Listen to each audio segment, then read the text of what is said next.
we're going to say a little blessing and then introduce you all, but very briefly as to who you guys are. And then Alan, you're just going to go and you're going to tell us about what you want to talk about right now in these times, and then go on for a while and we'll be asking questions and we'll move on to Rich. We're going to move on to Tamara, you know, easy conversation. It'll be fun. Okay. First thing is my name is not Alan. At Mushroom. Thank Mushroom. You. Yeah. Absolutely. Right, now I'm getting somewhere. Right. Yeah, exactly. I forgot for a second, even though I knew. I like this guy already. Hey, listen, we got to do things according to another set of understandings. Otherwise, we got the mess that's going on. Yes. Yeah. Awesome. Right. Gonna go live then, guys? Yeah, let's do this. Am I on? Yeah. Good, I'm in? Yeah. You're in. Hey, Shroom, what's up? Hey, bro, what a delight to see you. How fun. Yes. I'm planting capsicums. I got to do something right now. It's 30 years of we'll get to work together, yeah. Well, somehow it's still happening. It's happening and more and more and more because of the viral diseases. Yes, it's true. More people need to grow food. People have to have more access to understanding what the nutrition is about. So let's do it. We've been doing it 30 years. We talked together 30 years. Every once in 20 years, you guys, hey, you know what happened? I just talked to you and but did you say any words? No, I read your mind. Exactly. That's what we need to get back to. I think that the mass communication's taken us a little bit away from, you know, the telepathic communication we used to have. But it looks like Dave made it in here tonight. And so Chelsea. We'd like to welcome everyone online to our group tonight, the DEM Pure Educational Series. We're going to bring together some amazing people this evening, and we're going to talk about food sovereignty, medicine sovereignty, seeds, what nutrient-dense foods mean, and what's happening in our area. Tonight we're joined by Mushroom from Seeds in Corvallis. I'm going to let you talk about what you have going on there, and Rich Pecoraro from Masa Seed Foundation in Colorado. Beautiful Tamara, Heal-Thyself down in California, and Dave from Sweet Leaf and the OG Plant. Is that Chelsea over there? Yeah. Out in Eugene. Yeah, and awesome to see you all tonight. It's just been a really powerful series since we've all been, you know, confined and have been dealing with this, you know, new reality that we're all in. We've really gone to this new communication of online, and a lot of you all have been watching this, and we've been feeling really inspired by all of the comments and all of like this beautiful ripple that it's created. And one of the things that people were talking about is that they really appreciated, you know, sort of opening up the conversation with a little bit of a prayer, because it is reaching so many people, and we have the ability as this beautiful collective consciousness to truly change the world through thought and through heart. So I just wanted to take a minute to just, you know, think about our hearts right now. If we could just take a second and realize that we're all connected. We're all connected in this beautiful, amazing human existence in this realm of consciousness. We're connected through heart. We're connected through love. Fear continues to separate us. That's totally useless in this time.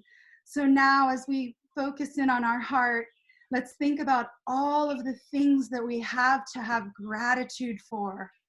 Everything that can just flood your mind right now with all of the things that we have gratitude for in the day, and maybe the sunshine. Are you planting your gardens out there?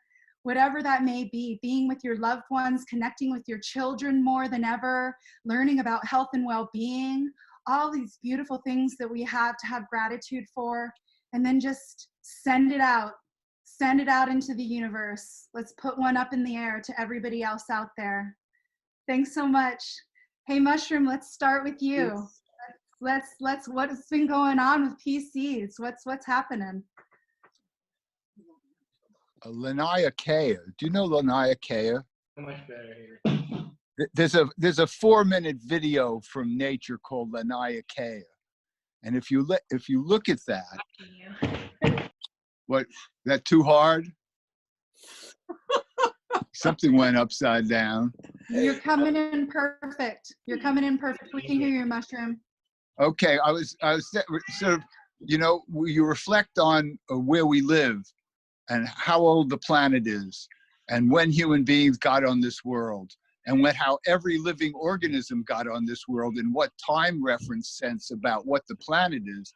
Then you get to look at your solar system. When you look at your solar system and you find it's part of the Virgo cluster, and when you look at the Virgo cluster and you start to look at the major attractor, where most of the galaxies are moving in a collective view together in some place that we have no idea on Earth, with any religion, any person, any organism knows what really goes on in the cosmos.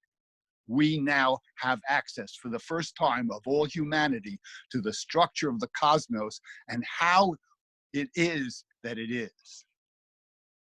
What do I do in the backyard? Well, it's a lot of levels there's 420,000 species of angiosperms.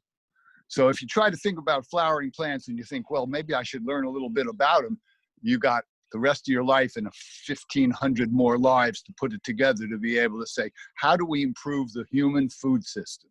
How do we figure out that amino acids that make all the proteins that we do? Right, this thing going on, it's an interesting aspect of the virus that's giving so much tragedy to our lives. You got this crazy virus, but the virus is an RNA virus, and so that's one thing. And the next thing was, how many genes does the virus have? And no matter how much I've heard and looked on the internet or read or anything, nobody tells you how many genes the virus has, right? And how the virus has a connecting concept in its own evolution that allows it to insert in certain different genes. We got 22,000 genes. We got how many? 22,000 genes. No, we got 1,000 genes for every chromosome. We have 22 chromosomes. We have 22,000 genes. Where does the virus stick its nose? We don't know. We don't seem to understand about how life intercepts itself and what it did. You know, I mean, human beings, we've got 10 million years. Right? Didn't they just find something? They just found something that was 75 million years old. We're discovering more about the actual existence of the organisms that made what we call, what do we call the planet? Do we call this a solar system? Who's going to join and be living on Mars and going to be living on the moon? And who's going to be traveling into the next level of all the discussion about why? Because Isaac Asimov a long time ago said, we're going to need all the metals and all the materials to be able to develop all the computers and all the kinds of machinery that's going to help us, hopefully, make a better world for all living organisms. Back into the backyard, the apple trees. A garlic mustard. Turns out in the morning, go feed the chickens, but pick some garlic mustard. Well, pick some the precursor to celery, Smyrna mollisacrum from Europe. And some of these plants grow so remarkably well, and all of a sudden they're green and they have, what does it mean it means green? Chlorophyll, right? Chlorophyll, what's in the middle of every chlorophyll? You got a magnesium.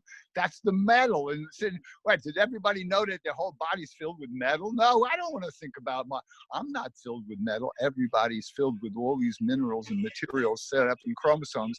And we don't even know how to take a virus and figure out what it is doing yet. How come? Yeah. Why is that? Why can't we figure that out? What's up?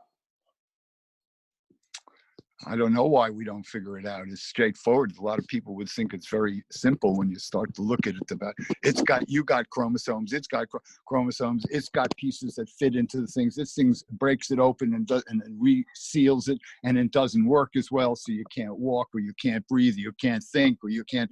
All the stuff that has to do with the integration of your insight of your mental vehicle, right? So one of the things, right? You got two hemispheres. Two hemispheres, Yeah. right? Two hemispheres. Yeah. Do you think they get along well? They don't, huh? That's right. Interesting. Then there's a 200,000. How many different locations for memory, for remembering things? So the number of locations in our brain come from the different hemispheres, and they, it's like, wow, back and forth and back and forth and back and forth. But then how do you get information that you can cross-check to find out what is not, what is just made up, so somebody can have a fantasy, so they can get a power trip, so they can become the idiot of the world? So we'd like to change that kind of stuff and maybe have more intelligence, like, oh, well, look at the capsicums, right? And look at where they come from in South America, and look at which ones can breed with which ones, and what kind of characteristics you want that have, some are very hot, some are very mild, but what does the flavor have to do with how good they are to being able to reinforce your breathing apparatus, of how your lungs and how your chest expands and how your heart beats? All those things are interconnected, having to do with an understanding that we need to know more science as a society, people, and everybody. We need to begin to explore, and we are, because some people recognize, of course, we don't want to make war. We want to make peace as a reality in the lives we live, so we do not have so much bias, prejudice, ignorance, and give it credit for all the religious views that we have. When you look at Laniakea, and you look at the cosmos, and you look at the Milky Way galaxy, which is our galaxy, and you've got 100,000 stars in our galaxy, and you've got 100 trillion galaxies all being blown around in some kind of structure of existence that we have no idea who built it, how it was built, what's going on, and we like to make believe we understand. Yeah. Yeah, mushroom. I mean, we could go so deep into all of it, and I feel like there's so much that we don't know. But I feel like one thing that we do know is that our immune response does have something to do with almost anything, like whether we're going to, receive a virus or a fungi or some type of pathogen. Let's just call it a pathogen. What kind of things can we do right now that we can control, that we can like take a hold of our immune system and do, like, what can we grow, or what can we do in the backyard? Like, people have these lawns that they've been mowing all these years. Maybe they can go in the backyard and plant a few things. Like, how can we coexist with nature more to build our immune response through this? You like to grow, you grow more stuff. You explore what's nice to grow, what's nice to eat. Yep. And you read Jim Duke, the Duke of Herbs. You read the Duke of Herbs, and he tells you about all the things you can grow in your backyard, that you do not need pharmaceutical drugs to be able to get well. You can get well because what you grow in your backyard is not so much stuff that most people even know about. But the Duke of Herbs says, check it out. Nice. Duke of Herbs. And Tamara, that pretty much just rolls right into everything that you work on and everything that you love and live. You're such a beautiful nature spirit woman, and in California, introduce yourself. Tell us what's up, and you're going to be talking about herbs and health and well-being today. Okay. Hey, Tamara. Hi there. Hi, Tamara from Heal-ThyselfGardens. I'm founder and co-owner now. We are a woman-owned and ran company. And, but what we're doing now is a lot of medicinal herbs and making medicines from them. But a little bit about background about where we come from, or where I'm coming from, is that I also studied a lot of different alternative therapies. and to a lot of vibrational medicine, to like emotional freedom technique. I got into massage therapy, yoga, you name it. I've probably studied it, between color therapy to hypnotherapy to Reiki so I'm coming at it now from that background, but then also getting into learning how to really take care of like this body, this material self, and what that actually means. And that's kind of like what I've been learning the last 10 years of more physical, like herbalism and these plants vibrations. But on all of that, it really matters as like all of its vibration. Even if you're taking these plants in, they're just another vibration that it's holding, and it helps you, if you take it in, it helps you hold that vibration, you know, and you keep holding it. And that's why it's good to keep taking it in, especially for 30 days, and you're able to like hold that more. But the same thing can happen with like going into yourself and like doing tapping and like working on other techniques to like feel good, because our mindset is huge. It's like, if we're not feeling good, we could take all the herbs we want. We could go to massage therapists every like week.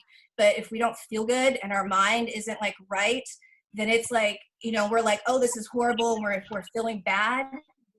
Then no matter what we do, we're going to get like well and be able to have those defenses that we need.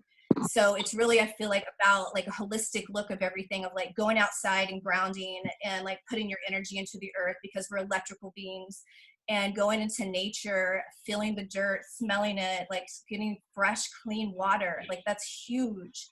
And meditation, where you can just like sit and be still and allow those adrenals to drain and just like not be in this fight or flight. Because when we are in fight or flight, then our immune system goes down. It's no longer fighting that flu symptom. It's like going to like run like we used to from saber-tooth tigers, you know, but we don't do that anymore. Now we're like always on these like wheels that we have to get this done. I got to get this done, you know. We're always in this like really acute state of like hypertension, I think sometimes, or and so it's like being able to release that and relax. That is huge. Allow the stress to go down, and then our immune system can start working and start doing its job and healing ourselves. And but and on all that, it's like, but there are really good, like what our cells do is they either like go towards something they really like, or they're in protection mode, just like us. If like we're either open or we're closed. And so our cells are like little mini versions of us. So it's like we're either feeding it really good nutrient dense foods, telling ourselves loving thoughts, you know, grounding every day, sunshine, you know, like tapping out some really intense emotions, like really like, you know, feeding yourself, then you're healthy. Your immune system's like really high. But if you're not, then you're in protection mode, and like you're just not able to like, it's hard for it to kick in to start healing that. So, but on that, let's say you're in that fight or flight, because a lot of us are, and our immune systems are down. So what do? There's like certain herbs. I kind of like, you want me to go into this now? Or? Yeah, just roll right in. Okay. There's like certain herbs I like broke. Yeah. Okay. I was like, certain herbs I broke down that I was like, what if like a person was in an apartment? Like, yes, we have gardens. A lot of people have farms on here, but like, what if they just have like a front yard or an apartment? Like, okay, well, there's like 4 really basic herbs. I could have done 3, but I really like 4. But like thyme, oregano, rosemary. These are very like easy to grow. Like they don't care if you don't water it all the time, and they like clean your air as well. And each of those you can take as a tea, and you can put them all 3 together. They're your food seasonings. You can get that in there continuously. You can put it in like olive oil, so you can continuously get it on your salad. You're just getting these herbs constantly because they're all antibacterial, antiviral. They each have like their own vitamins and minerals in them.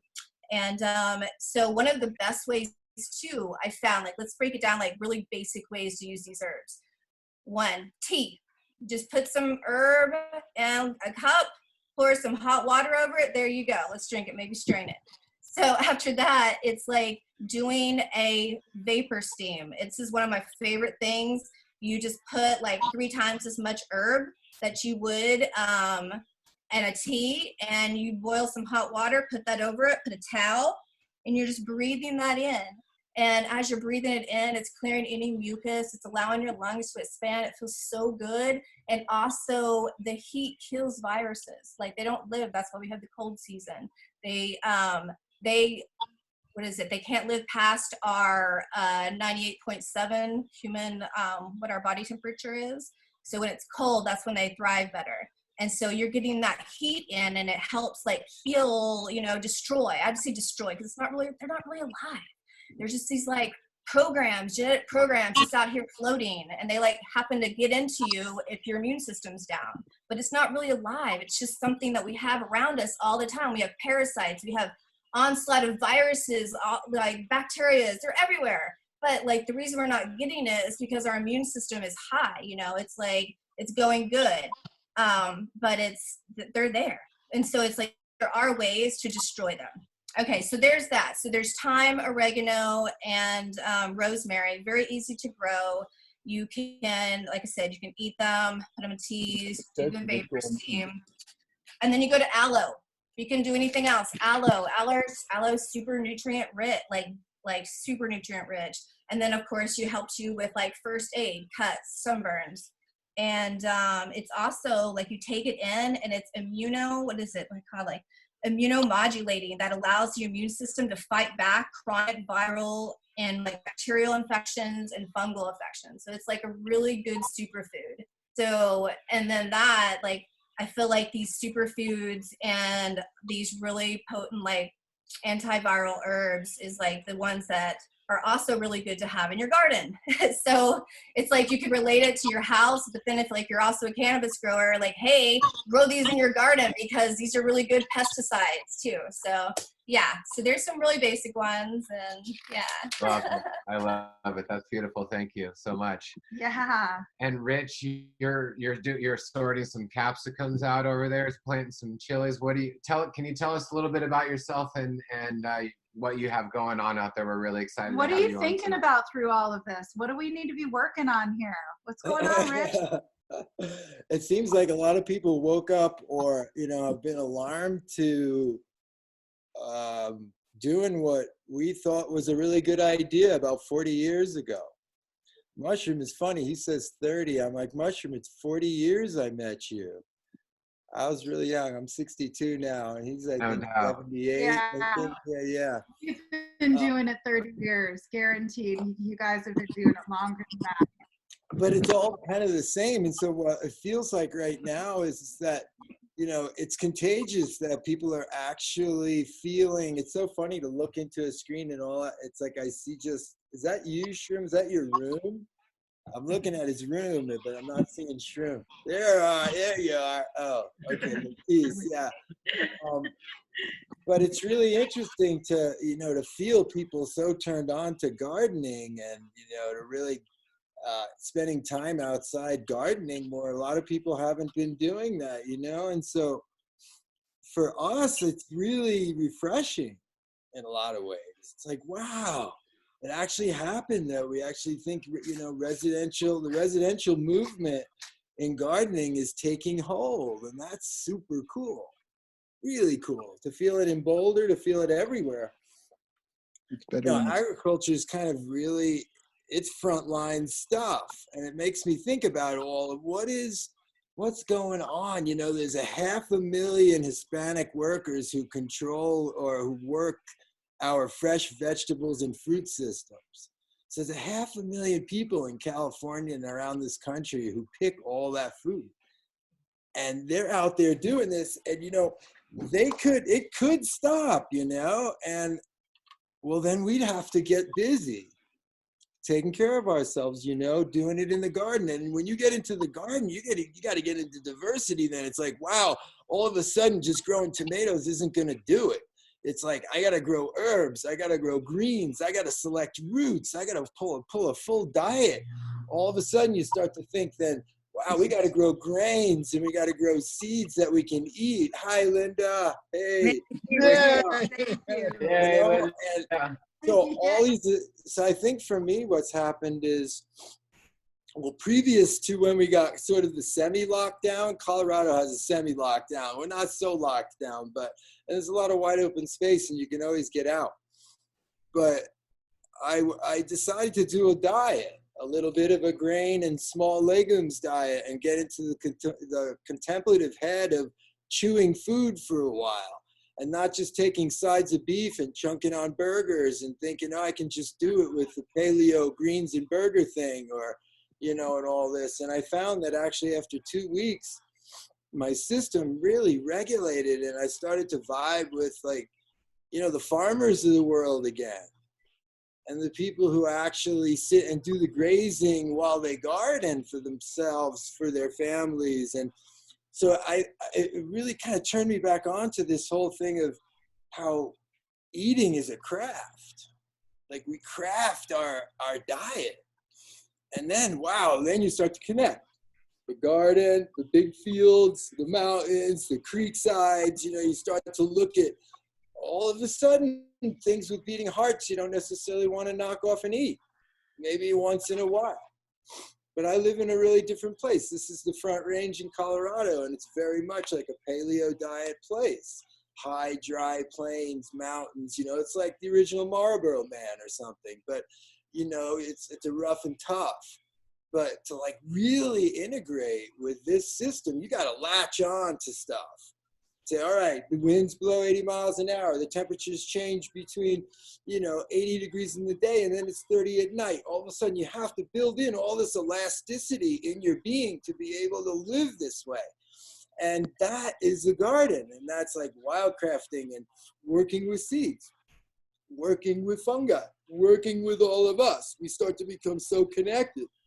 That's what I'm seeing now, especially in your eyes. It's so lovely. This is wonderful to see you all, because I don't spend that much time on a screen. So I think that there's a lot of good things happening right now if we can just connect with the stuff that makes sense. And usually what makes sense right now to people is food and the earth and medicines. You know, I think about what Tamara's saying too, and you know, herbs in a busy farmer's life, in a busy day, in a busy when you're out there really grinding away doing stuff. When you get herbs in your hand and you scratch the earth and you start to cut the herbs and you smell and all the medicine starts, it's so real every time. And it's so wonderful. Hey, Shroom, what's up? I love it. You're wonderful, brother. I learned it all from doing, you know, and doing and brewing with people like you. And like, it's been a long time of like, okay, what do you go back to when you don't feel right? Well, you go grab some seeds and you start to look at what's in the seed collection. You go, wow, there's a whole story. There's my friends in that. Oh, that's 8 generations. Whoa, when did that come? That was 1981. I saw that couple give a jar of seeds to my friend Gabriel, and that was amaranth. Oh my goodness, that's 40 years ago. Golden amaranth, unbelievable. You know, and then to see people like Mushroom come over to the garden and so we look at it together, we're like, whoa, we're really into this. And that's the stuff. To me, that's the real stuff, is when humans are really connecting in a non-competitive way, and we're really like, it's like the mycelial thing came along to let us know that we have to stay grounded that way and to stay connected earth-wise, mycelial-wise. We start to look at it, it's like, whoa, we're trees, we're shrubs. Oh, tall person, there's an acacia. Oh, there's a shrubby dude. Oh, that's the shroom. Oh, we're all part of it. So anyway, that's the kind of stuff that I think about that keeps me sane in the middle of the insanity. I'm working with capsicums right now. I'm in the middle of, I think I got 7 different bags. These are B-Cross C. These are a Bolivian rainbow cross cayenne. And what happened is the frutescens and the cayenne anims cross. And what I got is a bunch of upright purple cayennes. And I was like, wow, this is really something. This is going to be real interesting, right? Oh, well, you just start a journey. Now I got 7 seed lines, and each seed line's probably got at least 20 different accessions in it on its own that's just making up what it wants to do. So now I'm into 50 types, and you're like, what are you doing? I'm dealing with a chili. So, but anyway.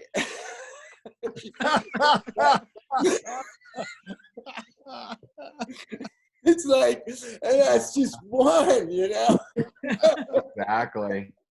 Exactly. I want to hear from, and you started a Masa Seed Foundation. Is that right, Rich? Is that Yeah, one of Masa. your- Well, Masa came out of it came out of a lineage of pea seeds and Earth Star Botanicals and Seeds of Change. And then I had Abundanza. I still have Abundanza. It's a family name. We really got into seeds and produce and like growing seeds and produce. So we were kind of original type with the CSAs and seed growing combinations. I guess that was 1990 we started. That's beautiful. And I know, Dave, to bring you in on this, I mean, I've heard in Eugene and in Oregon down there, and I know you guys have been you've been working with the pea seeds too recently, or at least Penny has at the corner Throughout the market. years, too. But seeds have been a hard thing to keep, to even find in the area for food. And maybe you can introduce yourself and say what's happening on the farm and tell us, you know, what you think now and what's happening with seeds. Well, I'm Dave, and this is Chelsea. We're with Sweet Leaf Organic Farm and The Plant, and we've been farming down here for a long time. And what we're seeing now is, I feel like, you know, when I talk to my friends in New York City or big cities where that's kind of the epicenter of this virus, that's like, you know, it's very real out there. And here it kind of feels more of like a sort of pseudo-apocalypse, for lack of a better term. And but what we are seeing is that for us as farmers, the supply chain of seeds became really jammed up before even the whole lockdown and shelter in place happened. Basically, it's not that there's not seed supplies from the growers, but more the packing houses and the people that are getting the seeds out to the people, that they're overloaded, and just like every other business, less people are wanting to come to work out of fear.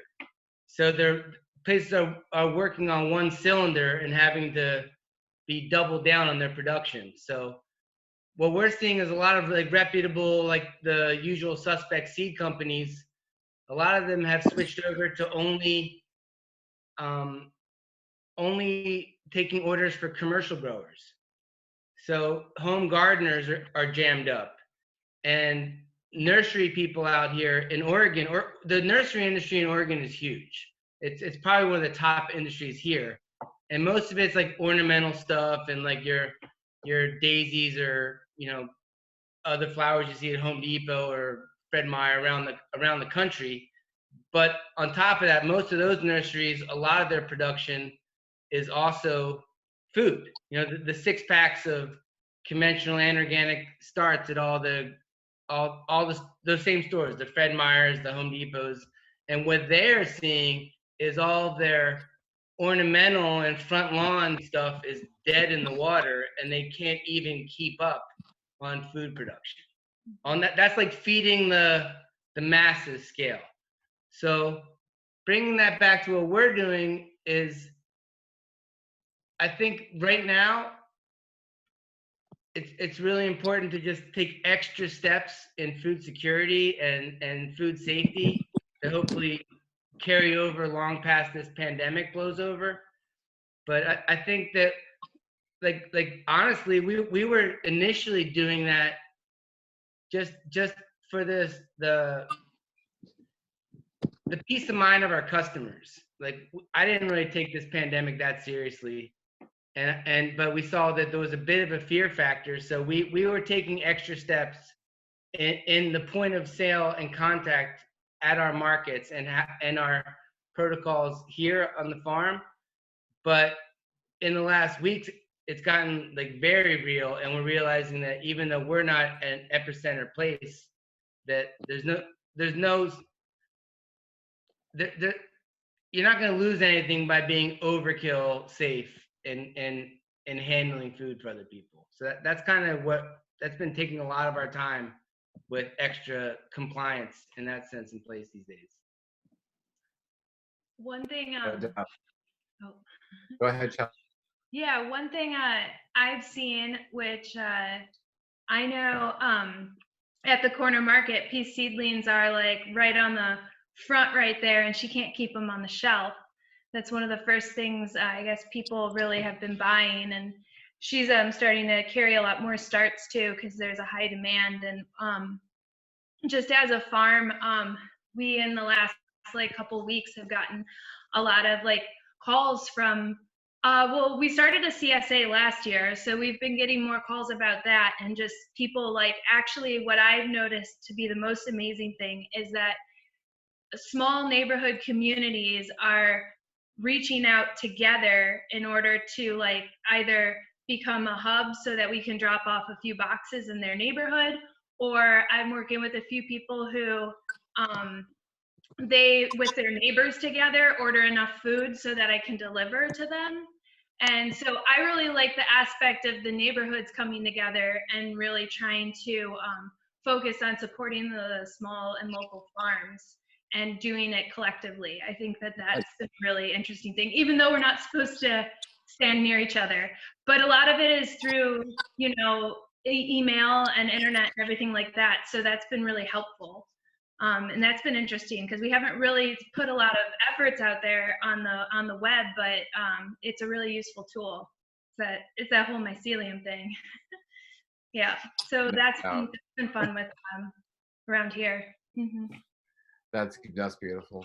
I love it that, you know, people are starting to transition and change. You know, we're awakening on a whole new level. There's so many, you know, positives that are coming out of this, and it keeps coming back to now. I think that, you know, people are talking about that victory garden and what people were doing in World War I, and then I guess also in World War II, you know, instead of the big sprawling farms, you know, coming back to the small gardens. And I really wanted to open up the conversation to all of you who are just like amazing farmers.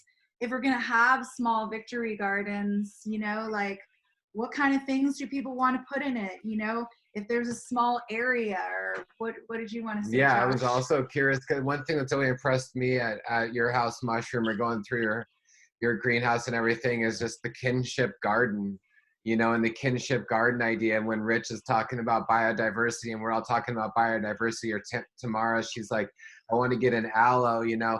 How many aloes are there? You know, you've grown 200 tomatoes in your on your land before, and I always thought that was amazing. You know, we're so limited in what we grow with broccolis and everything, and I'd love to hear, can you explain to us what a kinship garden is and how we can use it for biodiversity? It's a pretty interesting connection of, you know, it's like you have parents, right? And they had parents. And they had parents, and they had parents, and they had parents. And all of a sudden you start to realize, well, what happens if we put the parents together and then you start breeding new developments in children? More children, more learning, more experience, more opportunity, because you have included them as being intelligent, as being able, as finding out that they really do love to eat vegetables and fruits, and that there are all kinds of plums, peaches, apples, all these and then we can start to put them and see, how does it work when we have these in our yards, in our houses, in our greenhouses. I think it's a really very essential thing, that you can not spend too much money and build a greenhouse, and then you can control the temperature in some ways, so you can experimentally look at what happens. So one of the things we like is Grexes. Now, what's a Grex? G-R-E-X. Sound. Are you hearing us? Can we hear you? Yeah, we're hearing you. We hear. There. So this was a thing that happened way long in the beginning of the 20th century on orchids from Asia being sent to France and England. And those rare orchid Paphiopedilums, lady slippers, there was only two plants. And one of them in England died, and the one in France got propagated. And then you start to say, oh, but actually, if you let those relatives cross to one another, you start to get a new level of breeding, and what will grow in trees will grow this. And that's what we're talking about, is how do you improve the food system? What is the food system? What are the 20 amino acids that we all need? What are the vitamins that we don't get enough of? What are the metals and materials that are part of our agricultural cultivation, right? Which has zinc, which has titanium, which all the different things that make the composition of our bodies are real things. They're just not sort of vague statements. It's just like we talked about the hemispheres of our brain. We got both of these. There's probably 150, 250 locales where you remember things in your right hemisphere, and another 150 locales where you have it in your left hemisphere. And the two of them are sometimes getting along and sometimes not, right? Maybe we could learn more about existence. That's what we are doing. That's what the farmers are doing. Because anybody who ever wants to grow stuff and have it succeed and be good to eat, and you can pass it on to people, and if they didn't feel so good, all of a sudden they start to eat stuff that, as you were saying, supports the immune system, gives you an opportunity to think more clearly. And actually, what about just being able to do yoga in the level that you don't have to do anything? Can you sit and take a breath into your chest cavity, into your lungs? And can you sit there for minutes and more minutes, and all of a sudden it's 10 minutes, and then you can leave it. All of a sudden you learn how to breathe, because it gives you altered consciousness. It puts you in another level of reality. And then you go out to the garden so you can climb the trees, so you can do all the work that it takes to make beauty and diversity and good health, and a chance that we do get rid of all the weapons and stop killing ourselves and our loved ones. What would be some of the plants that you think are the most important ones to build your immune system? You've lived through a lot of things that you shouldn't be alive right now, let's say. And so what do you think are some of the most important things in your life that have kept you going? And also mushroom, like as far as the amino acids, and like something that's going to keep us, immune stimulating at all levels. If we only have a small plot of land, like so many people have, like what's really important to put in there? You and Rich are doing a kale squat. You too, Rich, or Dave, or Tamara, like, what are people looking for that's like, whoa, this is super nutrient dense for these reasons? And so what do you think? Well, go ahead. Yeah, you go ahead. Go ahead. Either way, we can jump back and forth. Nutrient density and superfoods we used to kind of laugh when we first heard the term, because we were rediscovering ethnic foods that were all part of, ethnobotany at one point, rooted into wild plant nature culture, and then domesticated into plants with really high nutrient density because they came from a diverse population. And so it's like, all that stuff's kind of funny to us, other than that if you do grow more than one species of a particular genus, then you start to get the different characteristics and learning about some of the nutritional density stuff, because they really act different. And these are things that also came out of, ethnic cultures. So then it drops you into ethnobotanicals and ethnobotany. Now all of a sudden you want to grow a botanical garden, because botanical gardens are the study of medicinal plants. So we're all botanical gardeners. So like the shroom basically kind of was pioneering for us in his own, and all of it was being transformed through the cosmos, as well as Mars. He was learning about Mars at the time, but I never knew sometimes where that conversation was going to start, whether it was going to be Mars or under a tree somewhere. But anyway, hey Mushroom, love you. But just the idea of diversity that's what kind of gets you deeper into finding out little more pieces, and you kind of don't find out until you do it. So that is where, of course, we can't do it all.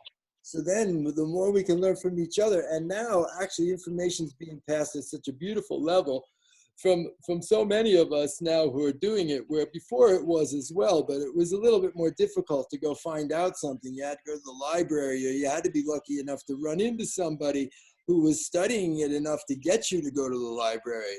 Again, thank you very much, Mushroom.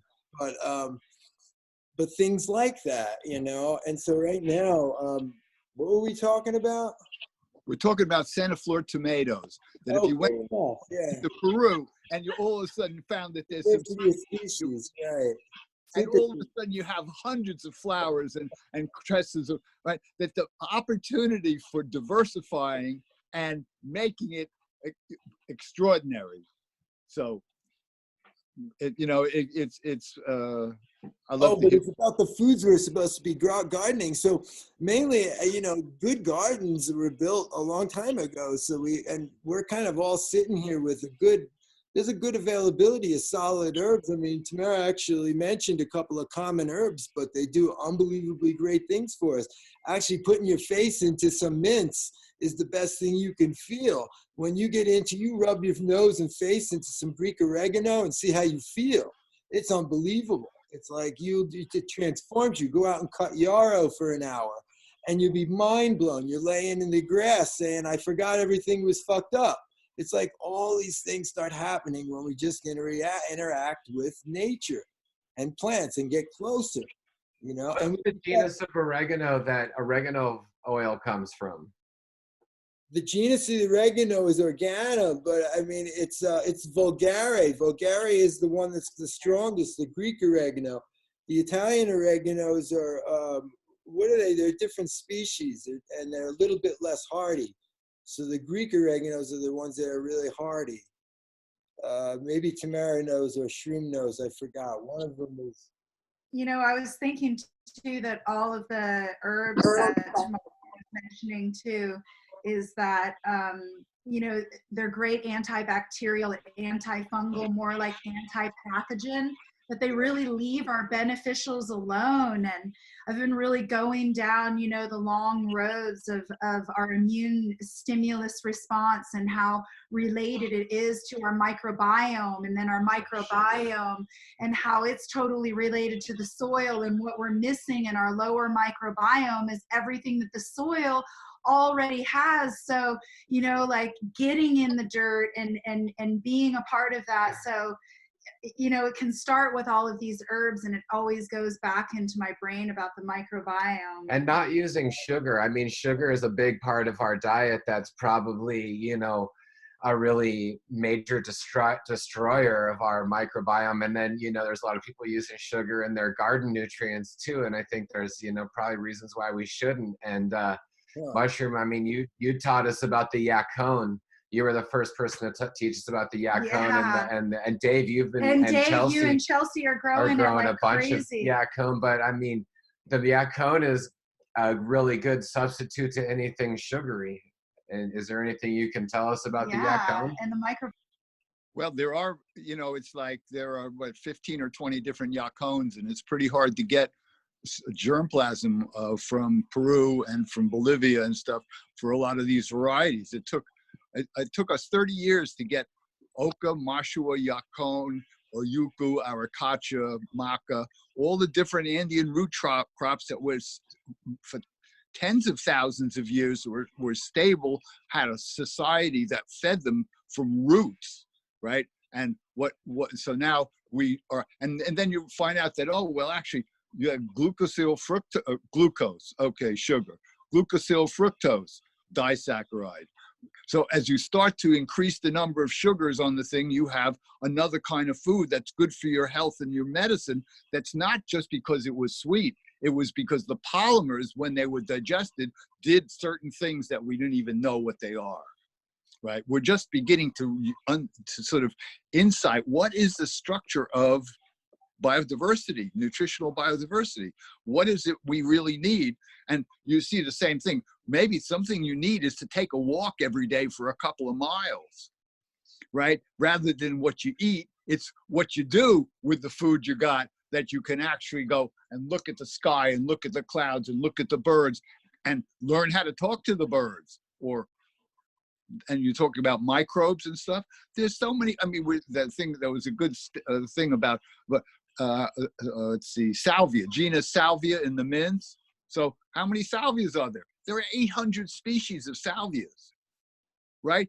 What do we see? We see the drop in the bucket as usual about a lot of this stuff. And same with the oreganums or the mints as a huge comp. That's why some of it's nice to lay out maps to see what the structure of who's related to who and how old they are and where they came from and then what happened as life and history took all of us. That's what we're looking at with the viruses and stuff. I had polio when I was a kid. That was 7 years old. So I was in the hospital for a couple of months and couldn't stand up, right? And then I had a cancer, right? And Robert Nagorny knew how to take something out of a tissue and say, oh, let's figure out how to cure this cancer, and figured out how to cure cancer because he understood enough about how the molecules actually work, how the DNA and the RNA and the proteins and how they interact and how you build these things and how you take them apart and how you restructure stuff. This is the same as what we do when we grow food and we have new possibilities of mixing. Oh, we like that. Let's try 10 of those and just let them interbreed. And then let's see what happens next. And what happens next. And all of a sudden you start to have other nutritional characteristics that we don't even know about because we don't allow experimental science to really explore, well, cysteine or methionine. Every protein we got starts with methionine on the beginning of the protein sequence, right? Well, methionine, that's a sulfur-containing amino acid. All the stuff about it is worth knowing about, just like you do, about how valuable all these different characteristics are. So, I'm so grateful colors. What? Yeah, please. And bringing in the colors, the double red corns instead of just, a yellow sweet corn, or the fire on the mountain corn and all the different kind of corns. There's so many different kinds of corn you can make, and yeah, and we've gotten some of the most colorful seeds, from you, mushroom, and then we've gone 15 years and growing them up here more north from you, and you were the one that really opened up our eyes to the importance of colors and that also being a part of the holistic nutrition that we need. And the diversity and realizing we need to rely on, like we said, biodiversity of nutrients. And unless you mix up the stuff, you don't even know what it is. But if you give it a chance to learn from itself, you find new things that you didn't know exist. We had that happen with the tomatoes. We never thought we'd get tomatoes that have 100, 200 flowers on a spike. The same thing with peas. All of a sudden you have these peas with, beautiful, totally different characteristic, and they're 6, 8, 10 feet tall, right? Wow, stuff is available. Who knew anything? How can a bunch of hippies figure out stuff that all these academics and all these universities have? They don't do it. It was just a bunch of people who could get together and work together and say, let's make beauty, let's make love, let's make good health. And that's what you're doing. So thank you. Thank you. I think you just turned out to be an academic and a good hippie. Yeah, I think you had both of them going on, mushroom. Well, I had a good thing happen when I was 13 years old or something like that in Erasmus Hall High School. This guy, I brought him. I said, I want this guy to come. Would you come home and meet my mother? So I brought this guy over to meet my mother, and then his name was Bobby Fischer, and that's who he was. And I was in another year I became the president of the chess club, and the only one I couldn't beat was Bobby Fischer.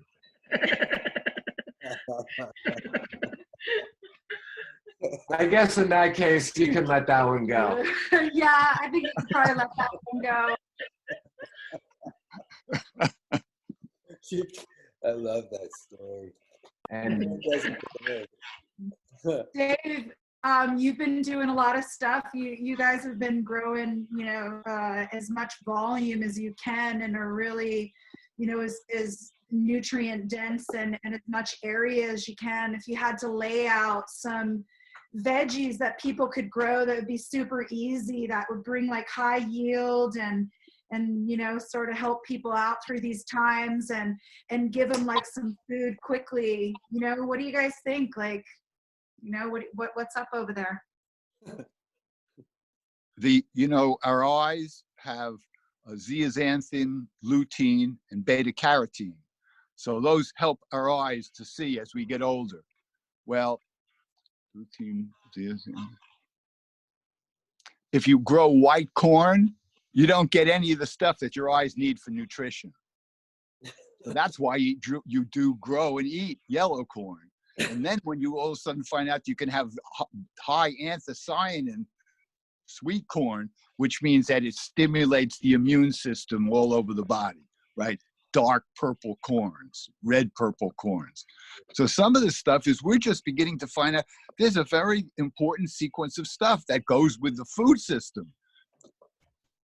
And so if we work hard and we have good collaboration and we have great people who care about it and care about being alive and raising families that are healthy and able to be to realize the planet is an amazing place.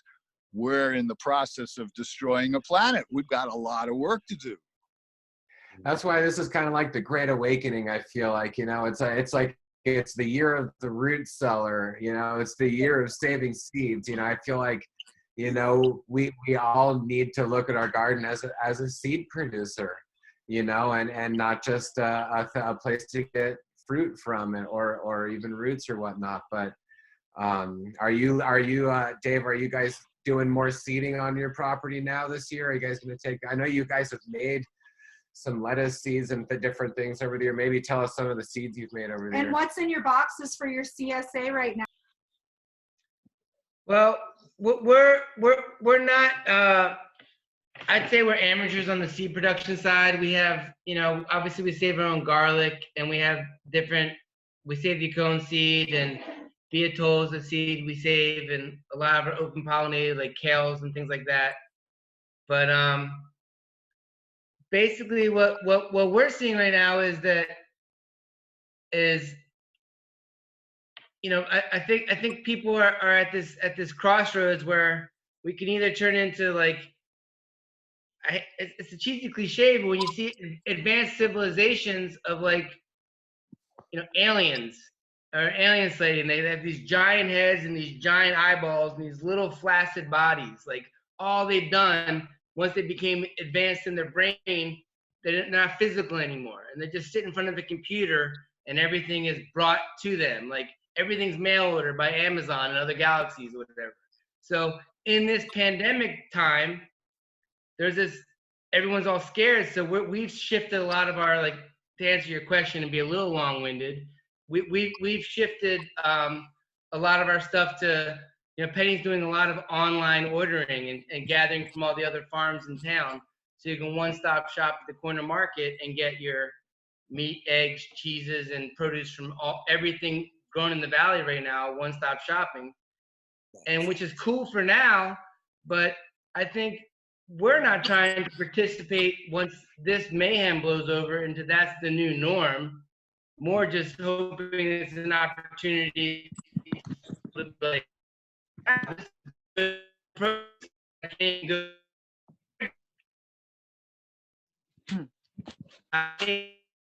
and so that being said, I think it's a real responsibility and opportunity for us to really promote what it is that we're doing and educate other people to how to grow your own garden. And I think one thing I heard Mushroom say at some random speak years ago is, you don't plant your garden, you plant your garden. So I think that probably most people tuned into this podcast and that have been devoting their lives to being out there in their gardens. We have a lot of knowledge between us, and people are eager right now, and they're really either I think it's a combination of either you're living from a place of fear or excited for change. Either one, it's our time to just wear on our chest what it is, what we do, and free up any information that we all have and share it. So I went on a little bit of rant from there. I don't remember the original question, but what's in our CSA boxes right now is nothing. Our CSA doesn't start up till June. We're just mostly just restructuring how we're distributing right now. We're basically doing a combination of online sales and and just more extra safety measures at the farmers markets. But the CSAs are like popping right now. We're basically trying to, in our survival and momentum, we're trying to like get everybody's money to join up our CSA before things go back to normal and they go back to the supermarket. That's kind of how we're rolling. That's awesome. And Tamara, you've always had a beautiful way with, you've had a cannabis company in California, but you've always had a lot of beautiful other products that went along with it. And that's what I think Heal Thyself is about. And I'm wondering what does this year look like for you? Are you gonna be able to plant the ganja in the same way? Are you gonna, what kind of interplanting will you do that's maybe different than last year? And a lot of people out there, we do have this beautiful conduit of cannabis people and that are watching now. So they're all trying to figure out, what am I going to be growing underneath my plants are you cannabis? growing with your cannabis? What can I grow under my cannabis? What can work? And I know, girl, you've got it going on, and Dave and Chelsea and Rich, we saw your gardens from last year. And so let's talk about that too. Like, how can we incorporate all these different medicinals? Tamara.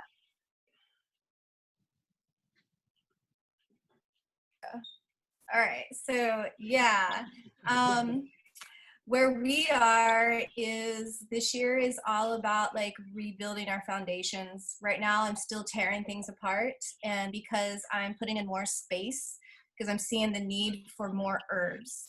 Because even the medicines I've been making the last few years, now they're sold out.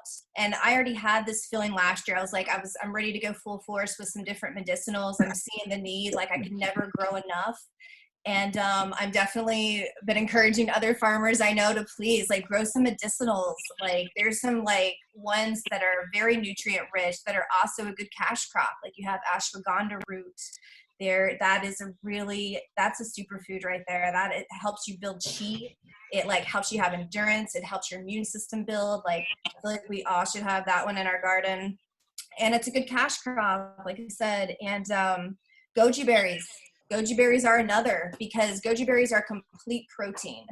And they also influence like all the hormones in the body, which also improves it's like our immune system, and it helps like our human growth hormone. It's one of the plants that can actually give us longevity. And it grows in the high mountains of Tibet all the way to the desert. So it's a really great adaptogen.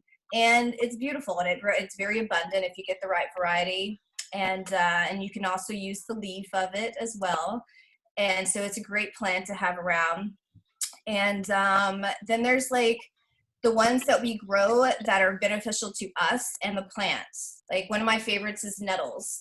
Nettles I find them so beneficial, of course, to ourselves. Like they have vitamin A, C, E. They're rich in protein, calcium, iron, magnesium, manganese, phosphorus, selenium, zinc. Like they're such a powerful superfood for us.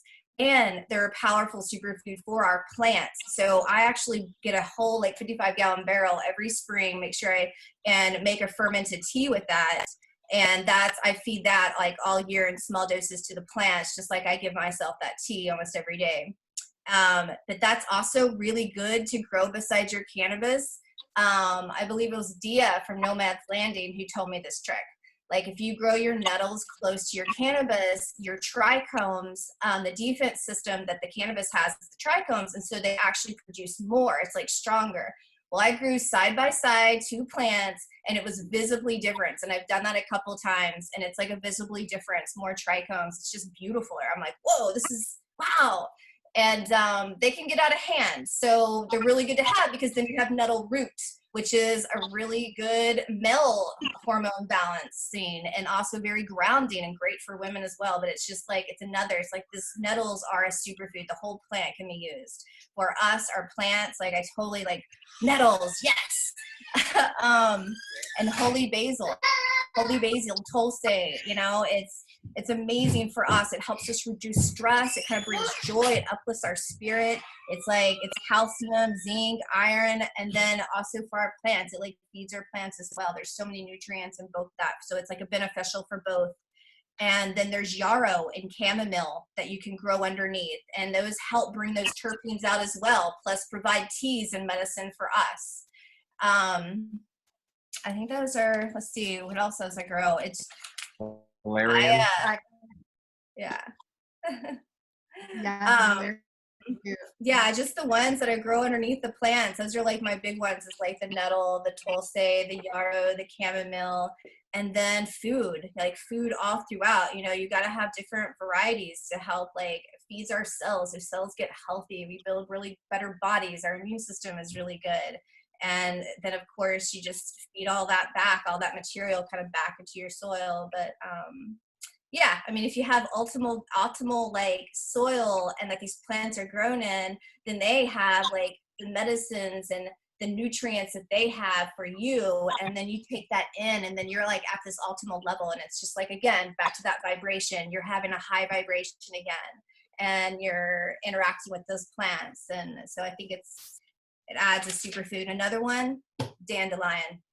Love dandelion, every freaking bit of it. It helps you cleanse your liver, your kidneys.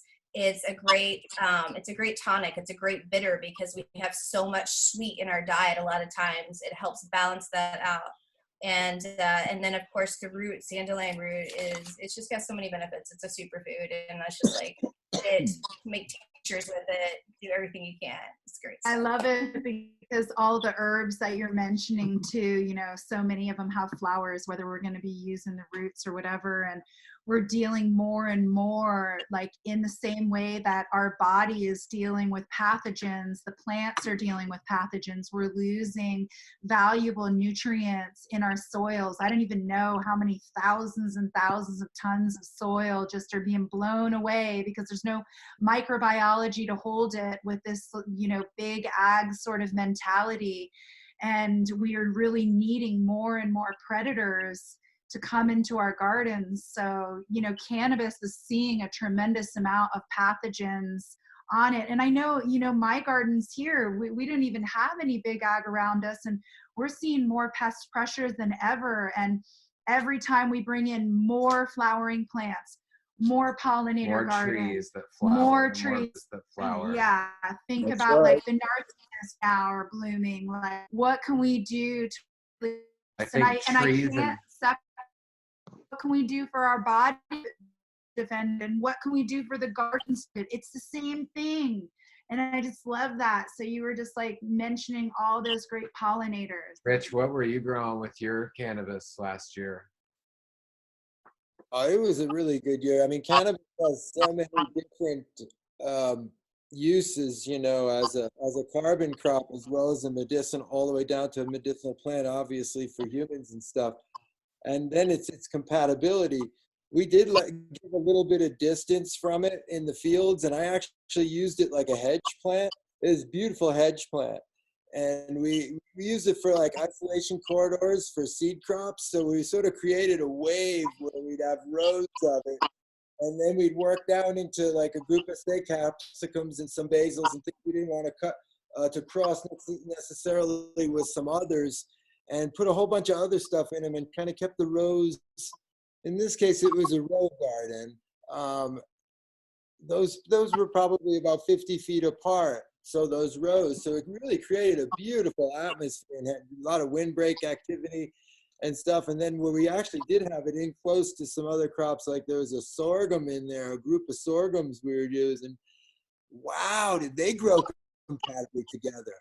You know, it's so interesting. Tamara said that about the nettles and the cannabis, because that's what Vavilov found. Like when Vavilov discovered cannabis, he discovered it was growing kind of on the edges of creeks, ditch, but out in the sunnier area where the nettles and the thistles were growing, the big tall thistles like milk thistles and such.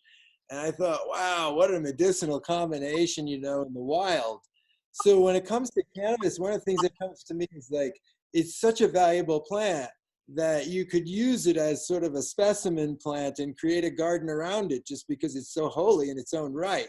And yet at the same time, you can use it in hedges, you can use it in wild garden plantings. So you got so many options that you can just do whatever you want with it. I mean, one thing for people to understand when they start hearing herbal names, I wanted to just add, because Tamara, you're so full of really good information and really good, I could tell, knowledge too, which I respect, is that people need to, you know, kind of check into plant cycles and understand what perennials really are and what's a perennial, what's an annual, what's cannabis, how does it grow in the season? What are you going to get to this year when you plant a cannabis plant? Are you going to put it in with a perennial? Well, then you better have some plants. Or if are you going to put it in with annuals? So it's like there's a, you know, there's a whole learning in there, kind of looking at it as if she's sort of the centerpiece, everything works around it. So there's a way to look at that in gardening, you know, and look at the species, look at whether it's hot, you know, what are you going to really put as a companion? And there's a lot of ways to go, but we did use it in field crops, and I love it as a carbon crop. I really, really do love it. I want it out there in big fields. In fact, this year I want it all over the fields in a complete mosaic of corn, beans, and squash. I'm going to spread out a whole 5 acres of a whole summer garden where it's all polyculture, and the corn bushes are 6 and 8 and 9 feet apart, when then there's vines growing all underneath them and stuff growing up them. And we want cannabis out in the middle of it, and sunflowers and sorghums and all the summer garden, create sort of this big polycultured annual garden. And so there you go. Feel magic, feel like you can grow, you know, you grow in history, you grow in fresh. There's so many things to learn. We did some of it last year. It was phenomenal. I'm looking so forward to doing it again this year. So people looking at like nutritional yields per acre in terms of a lot like what Vandana talks about, like diversity in an acre is a nutritional yield. And so all of a sudden you got an acre of a Three Sisters with all that volume, with all the other diversity under it.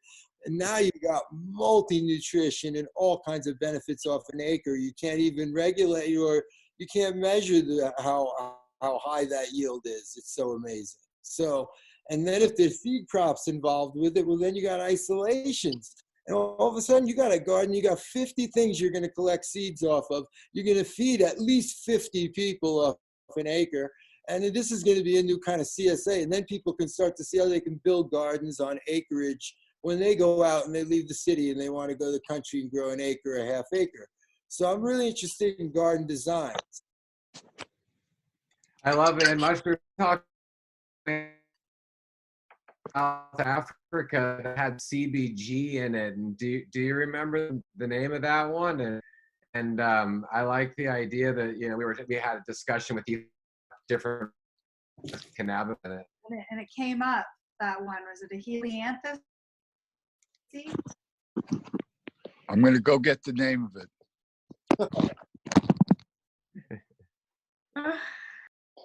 What else? So also, I guess I'll just say what we're doing on our property right now, which I'm feeling really stoked. The sea buckthorn is going off out on our property right now. So we have like a super thorny, crazy sea buckthorn going. And we've been growing a ginger. Let me know, Mushroom, when you get that name, and I'll stop talking. Oh, it's okay. It's Helichrysum brachyligerum. Yeah, the helichrysum. So right. With CBD. So, do you have seeds of that? And you were talking about Spring Hill Seeds, was it? Can you tell us about that seed company? Silver Hill Seeds. Silver Hill. Tell us about Silver Hill Seeds for a minute. Silver Hill Seeds, originally founded by Rod and Rachel Saunders. So it's an amazing seed collection they have. Thousands and thousands of interesting kinds of seeds, most of which we've never seen or had much experience with at all. So when they said to me, so I got clivias. I like clivias. It turns out my father used to grow clivias in his office as a physician. So not just the same one, always with the orange flowers. And then all of a sudden I was reading in Silver Hill Seeds, and they say, Well, there's about 7 species. And if you cross this one with that one, with this one, with that one, and that one with this one, you end up with some new flowers, new plants, new characteristics. So I grew 100 of them. And so the same kind of thing has to do with Helichrysum umbraculigerum. They say, wow, you know, there's 500 species of Helichrysum, but only one of them has CBD. That was interesting. So I asked them to send me some seeds. So I have a few seeds. I planted some of them. They're not coming up well. They didn't come up well last year. So that's part of the issues, of course. That'll happen when you're getting seeds from different parts of the world and everything. You know, so one of the things is people don't realize in Oregon and even in California is you can grow ginger and curcumin and turmeric, different colors of turmeric. There's like 5 different colors, at least 5 different colors of turmeric that I'm used to seeing like in Bali that people use for medicine.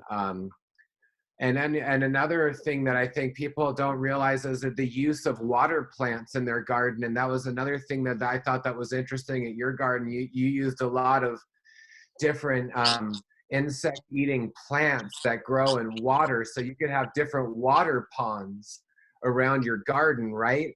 And those garden ponds could have, you know, let's say carnivorous plants in them. Well, Wapato too. I mean, the thing of, you know, here's a food plant that was a major staple food plant of the native peoples. And it was like, it was unknown pretty much. And yet you find out that if you can't come across from the gorge, from the river, from British Columbia to Washington, there's a place where everything you see is a Wapato. There's tens of thousands of these plants, which are the food plants, all over the mud flats coming over from BC to Washington. And you know, it's like you have to be willing to slide down a mudslide to get into the place where all the plants are. But all of a sudden you realize, put a couple in your pocket and then put them in a tub in your place and start to grow more food of a totally different kind that was grown by the Native Americans for thousands of years before we ever showed up. I like that. And the Cannabis is another one that's from the Willamette Valley that people use. I mean, it's not just in the Willamette Valley. Can we bring that? Yeah. We bring that CBD rich flower. Like I heard they're finding most of the CBG in that flower. Can we start co-mixing like different medicines to bring up our cannabinoid ratios of CBD and blending with cannabis? What do you think about that mushroom? Can that happen? Could be. You have to put them together and shake them up, you know, and grow them for a couple of years and see if it comes out the way you like it. Rich knows. We have this kind of, well, if you can do this, you could actually take the world and change it, you know. Okay, let's do that too. One thing that we're really resonating with on the farm here is building these, you know, just amazing beds, you know, with them and the aquaculture beds and these big swales and these big mounds and just putting a crazy amount of material together and mounding dirt on top of it and growing everything out of it. Now I'm starting to see just dips in the land and pockets in the land where I can just really toss a lot of material in there. I mean, we've been cutting a lot of stuff off the trees, and I'm right now in the springtime, we're doing a lot of bare root planting because right now the snow's still melting at our house. So we probably 2/3 of our property is now bare. So that's really good. But some of our greenhouses are still filled with snow. So we're taking this time to do a lot of you know, environment stuff. But you know, building these beds is really amazing, and then it creates this soil that is so alive. And we've been really, you know, tripping out on like endophytic fungi and how the root tips, you know, how they excrete these enzymes and how they uptake these soil organisms and they put it into their plant blood, and the endophytic fungi and bacteria goes into the plant blood of the plant and creates health and well-being in the plant and creates the nutritional capability that the plant has. And so I feel like it puts words to the soils and everything that we're doing. Yeah, it's rad too, because here we go back to the microbiome, you know, like what's the most important thing that we can be doing for ourselves to make better decisions about our garden and what we're going to be putting in it. It's just like back to the soil, back to our microbiome, throw a shit ton of beneficial polyculture at it, beneficial microbiology at it. Mob gardeners. We're bound to find something healthy out of it, you know? So much sickness on the planet right now. I really believe this is it. It's in the soil. The answers are in the soil. There's also a lot of answers in the soil. I mean, it's really much more complicated when you look at how much diverse microbes there are and there's archaea. First, not only bacteria, but there's archaea. The archaea, well, that's billions of years ago. The archaea gave rise to bacteria. So that some of this stuff has been much more complicated as to what soil really is and what we're growing in it and what it does for it. It's very hard to figure out just by looking at it from a distance. You're going to have to be able to have some analytical microbiology to know what is the stuff that's actually going on when you change this thing, when you alter this thing. And then some of these plants you talk about, which are such important herbs and stuff, what happens when you add new things that you never had available before? How do they do? How do we feel? Are we going to live for 150 years rather than only 2 weeks? Right. Yeah, it's our big goal to live longer than, you know, not very, very long. Well, and So, feeling good while we're living. That's the thing, you know? I want to live you for as feel long as good. I can feel good. Well, you feel good, yes, because you do good stuff. And a lot of it takes a lot of work to do good work. Okay, but that is inspiring, right? That's like the gift. well, you know, I like the idea of sharing seeds and sharing plants back and forth, you know, and you know, we've been doing it with cannabis, we've been doing it with food, and I just like the idea that, you know, we're just saying, hey, you know, how many kinds of kale are there? You know, let's try and get a bunch of different kale. Let's just, you know, get as much as we can. And then looking into the berries, you know, how many different, a mulberry tree is a tree I don't have on the property right now. I would like to have more mulberries. And talk about yields and density and like, whoa, like uptaking minerals from down deep and below. Yay for the mulberry. And I think it's really awesome. For the first time, you know, cannabis people, we've been looking at all these different strains, hundreds of different strains, and now a bunch of us are awakening to the fact of like, whoa, there's like 150 different carrots too. Like that's equally as cool, you know? We were just on you know, on the Big Island, and we were looking at a mango farm. Jeremy, big love, and they were saying there was like 60 different or 80 different kinds of mango trees on the property, and I was like, wow, that's probably more than they have, you know. And then looked it up, and I was like, oh wow, there's 600 types of mango trees. So, and they can bloom at different times of the year. That's good. Yeah. So there's more than just Cushion OG. I think I sent some kale seeds to Rich. Yeah, I got them. I'm very excited about them. Yeah. Good. Okay, so that's there looked to be an interspecies cross in there too. They look like that you had it wasn't just Oleracea. You had some kind of a Juncia cross or something in there. I'll have to grow it to see what it exactly is. There's 6 or 8 different kinds of kales in the backyard for the same reason. If we can put it, and I love to watch them interbreed, drop the seeds. That's an interesting thing about planting seeds. I like to go to the seed room and take a handful of lettuce seeds and walk out into the garden and just scatter the lettuce seeds in various places. The same thing with almost everything. Rather than being compulsively organized as if I'm going to make it in rows, I like to just reach into the pocket and say, wow, look at this. You're talking about good daisies. Huh? Okay, let's put a bunch there and a bunch there and a bunch there. Anyway. I'm liking that too. I'm feeling that a little bit more on our property. I don't know if it's as productive for like the market gardens and all that, but I think it's really good for the This is not productive. This is inspiring, so you can actually get more done with less work. And that's really what matters. I mean, what kind of trees do you have in your backyard? Jujubes. What are some of the trees you have in your backyard that are really unique and different? Mushrooms. Well, just having Sequoia dendron gigantea that's planted in 1954 and is now 150 feet tall or whatever it is. These huge trees. It makes it feel good every morning, every time you get up and you walk and you look at these trees. And on the very top of the tree is TVs. Turkey vultures, right? The turkey vultures land, when they come back into this area, they land on the top of the giant redwood trees.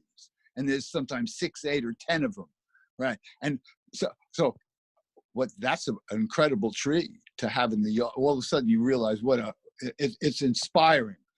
Then there's a maple tree. That maple tree is probably 150 years old in the yard. It's a huge maple tree, right? I mean, what trees do we actually have? We also had a bunch of plums that came from California, and most of those trees died, but they recrossed with one another, and all of a sudden we have new plum trees that we'd have, you make up a name, but that's something different. When you eat the fruit, you realize, never ate this one before. It's not in any books.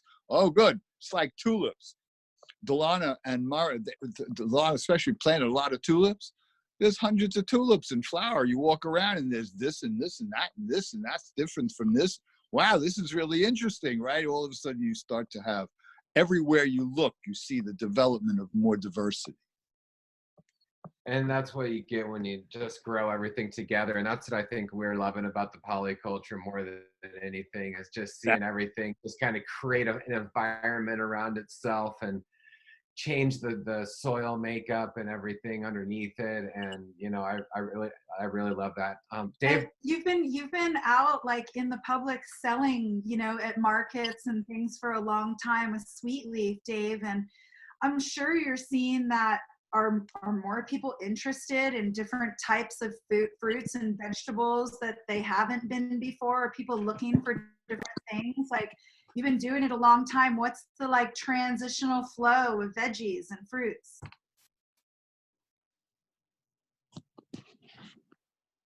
Oh, you're muted. Or Chelsea. Chelsea's there too. You're muted. Can you guys hear us? Yeah. Okay, cool. Yeah, I mean, honestly, there's not a whole lot of people seeking new things out. I think that our job as farmers, we educate people what is in season and what's popping off and what it's almost like back to the Home Depot, Walmart, Fred Meyer comparison. Like, what people are consuming, they're kind of like sheep. I hate to say it, but like the end cap of the aisle, or like what while you're waiting in line, like what you see, what's in front of your face, that's what people generally buy. And I think to bring that back to like a more holistic approach, I think it's our job, like whatever we have the most of, and whatever is like the most abundant, and we're like, oh man, I hope I can sell these zillion boxes of whatever today. It's because that's what is in season.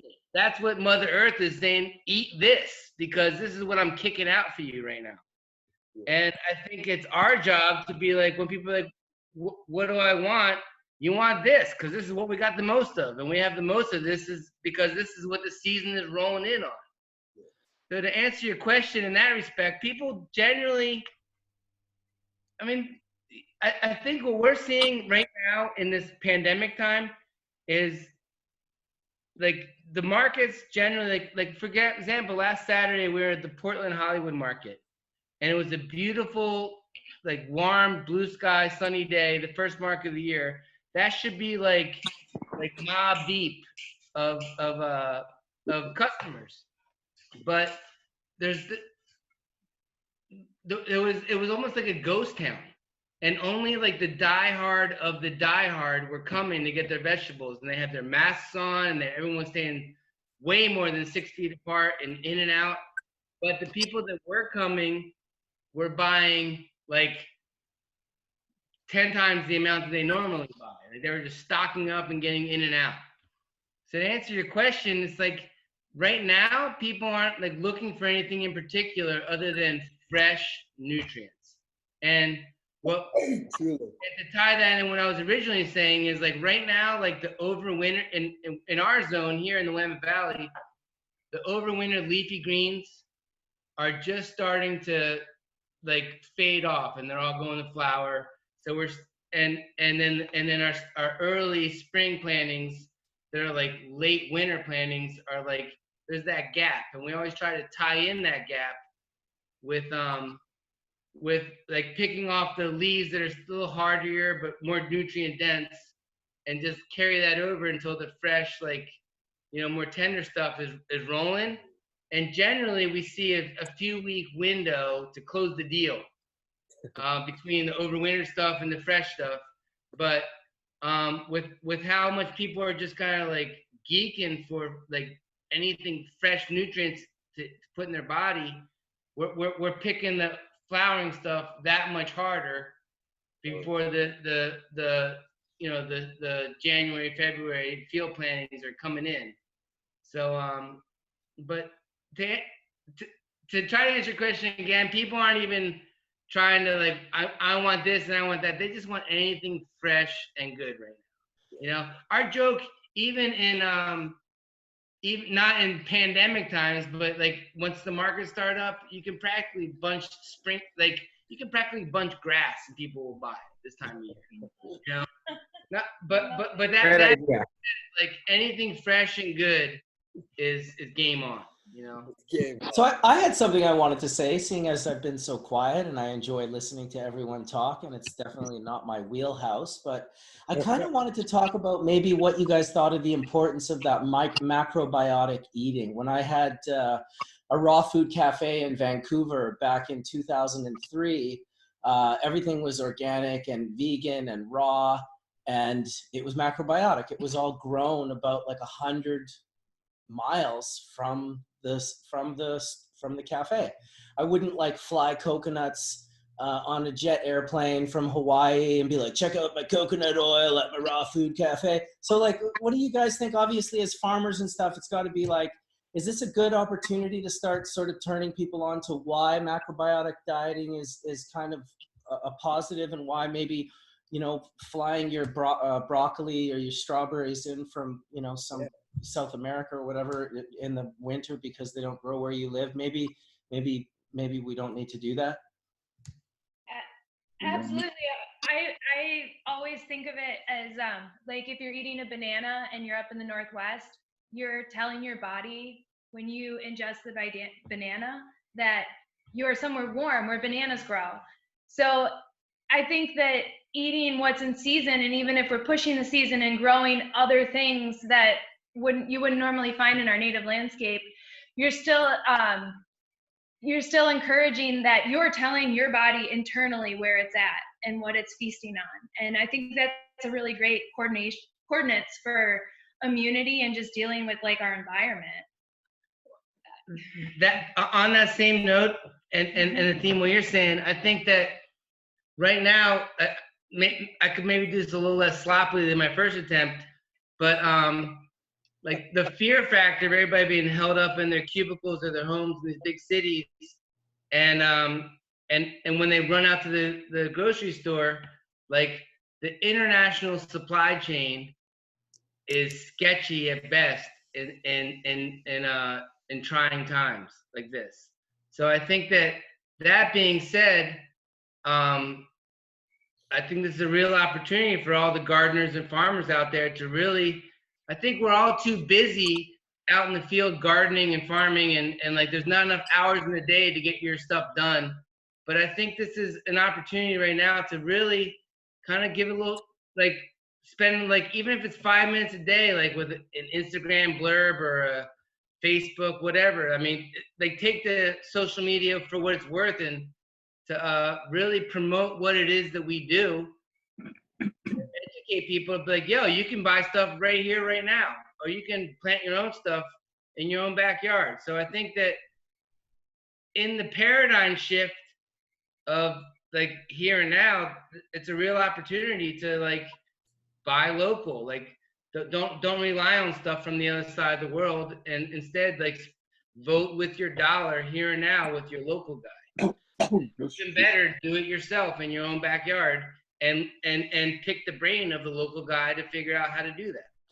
I suspect it would be interesting for people to learn the relationship of understanding the foods that grow during the different seasons in the area that they live. That could be really educational for people. Yep, there's no doubt. Yeah, no doubt. What we have growing out in the back, kales and salad plants, and they grow. And Rich, you're talking about bioregional seeds and climatizing seeds and having seeds that are good for your area. I mean, how long do you feel like it takes to sort of climatize a seed to your zone? Do you feel like after 1 year you kind of have a different genetic imprint on that? Yeah, Colorado's tough, right? Like, how long does it take to become biologically intelligent there? Yeah, well, it's hard to become biologically intelligent. I usually say it takes about 10 years to start to at least be able to understand a little bit of indigenous wisdom, like a little drop of indigenous wisdom after 10 years of being somewhere. It really takes a while to acclimate and to, adapt. And in plant genetics, it's like peoples before us who wrote about on-farm breeding programs and, maintaining your own seed over generations in locations. It could take up to 2-3 decades to really, really change. I mean, basically, when crops are bred, even traditionally bred cultivars, traditional breeding can take 10, 12 years. That's in a university. That's just to stabilize one line to make Tam jalapeno. 12 different years of crossing to create one variety of one vegetable that's stabilized in conventional breeding. That's not how it's all selections and isolations and crosses and really cool stuff. So you got to figure, well, that took 10 years just to create a variety. How many successions or accessions does it take to start to acclimate?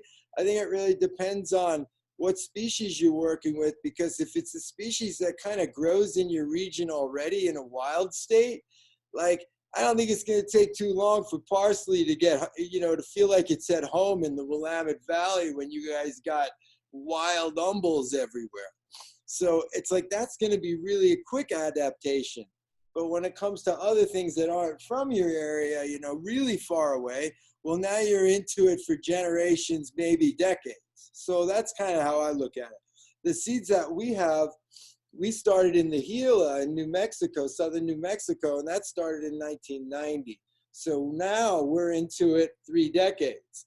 So some of the stuff I'm sowing, this Bolivian Rainbow Cross Cayenne, the first generation of this Ring of Fire Cayenne was 1990, Gila, New Mexico. And the Bolivian Rainbow was as well. So we got 3 decades. And now they're interspecies crossing after 3 decades. So you start to really create. So what are we creating now? Or what are we helping create? So this is sort of like if you take capsicums, you say, oh, this is kind of part of the Northern Colorado Capsicum Association. Only because, hey, it's capsicums and we're growing seeds of them. And the truth is, not many people grow capsicums here for seed because it's known more for New Mexico and all the way down into Mexico. So we sort of stretching we're stretching the bioregions. Right now, the Four Corners are starting to move north and we can grow Hopi crops because the seasons, it's a little warmer now than it used to be 50 years ago. So this is all kind of part of the acclimation of things. I think it takes at least 5 accessions in a biennial, which would be 10 years of growing and selecting So we have onions right now we call Front Range Globe. It's 30 years old. It's a Globe Yellow that started in Oregon as a long day onion. It went all the way to Gila, turned into a short day genetics. Now it's in Colorado, and it's a midday onion, and it produces 98% bulbing. This thing is like a world traveler. I mean, that took 30 years. So it depends. I love Carrots, that. it really depends. I love the story that created. I didn't hear that. I was just saying, I love the story that gets created in the path, you know, of the plant and the different places. That's kind of what happens, because it's just like when you see the rings in a tree and they're not equal over years. Well, that's sort of the genetic makeup and toughness of a seed over the years too. So all these things keep happening over years and years, and they develop this kind of elasticity where they're like, wow. I mean, you know, like what Mushroom's saying, he just throws seeds out, you know? And I mean, where you guys live, you hit wet cycles. Your planting windows are rich. They're beautiful. I mean, that's where I learned how to garden, was Oregon. Come on back. Come on back, Rich. Come back to Oregon. Maybe to retire under a sequoia tree, right? That's what it sounds like a good idea. Because around here, we don't have those, you know? So we work with a lot of grains here and stuff. This year we'll do about 75 different heritage wheats of different types to start seeing who's really good in Colorado. Turns out we actually do grow really nice grains here. You know, so that's the kind of stuff we do. Just generation after generation. Carrots, we're into it 7, 8, 10 rounds on certain carrots now that are really home, which it's so cool. And the stuff, it's not static. It's not like it's 100% homogeneous. It's 10 years, it's 10 accessions, and you got as many as you want to go. Just keep going. You just sort of knock off the runts. You rein it into a really nice cultivar. Boom, you got food for people, and you move on to the next. That's how we do it. I love it. And Linda, what you said you were planting seeds. What are some of the plants that you're into right now, or some of the seeds that you've been planting? Well, I haven't actually been planting any seeds. I've been doing compost more. Oh yeah, that's nice. Yeah. Turning compost piles or gathering and layering?